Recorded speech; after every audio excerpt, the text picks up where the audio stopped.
Okey, next kita nak sambung dengan indikator yang berikutnya, iaitu indikator moving average MA50. Moving average 50. Tukar daripada 14 ni kepada 50. Method ni adalah method exponential, apply kepada close, jadi kita tak ubah. Dan color yang kita gunakan adalah color yang kita bincang tadi adalah color aqua, dan ketebalannya saya akan gunakan ketebalan nombor 3. Okey. Ini adalah MA50. Di samping Bollinger Band kita ada MA50. Okey, saya nak tunjukkan sikit berkenaan dengan mid-BB ni tadi.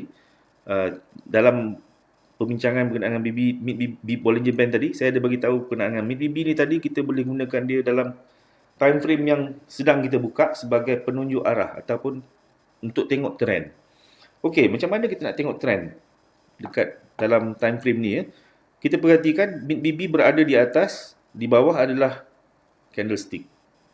So kita boleh katakan secara asas, secara kasar yang kita boleh katakan, kalau sekiranya candle berada di bawah mid-BB, ianya adalah berkeadaan downtrend.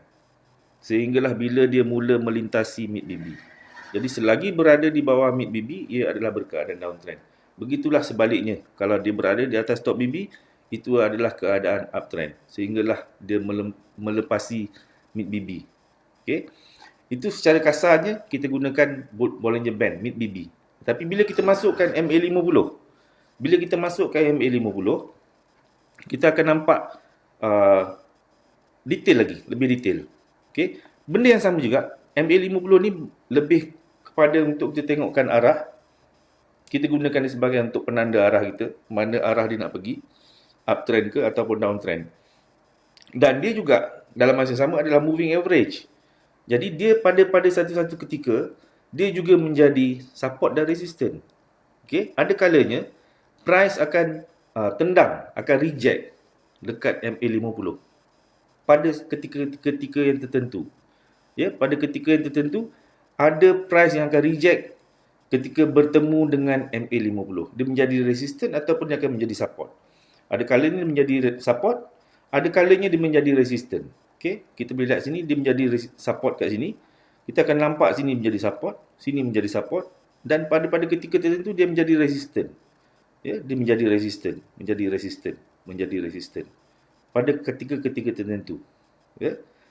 Jadi di samping di samping dia menjadi support dan resistant, kita juga gunakan MA50 ni tadi untuk menengok trend. Kita nak tengok trend di time frame yang lebih besar, terutamanya di time frame H4 dan ke atas. Kita akan tentukan major trend di time frame yang lebih besar, di H4, daily ataupun weekly dan sebagainya, dan monthly lah.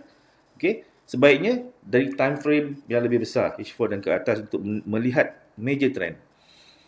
Okey, kalau kita tengok macam ni, kita nampak candle berada di atas MA50 dan mid-BB. Kita boleh katakan berkeadaan uptrend. Macam tu je. As simple as that. Cara yang paling mudah, cara yang paling simple untuk menentukan trend. Tetapi secara kasar, itu sangat kasar.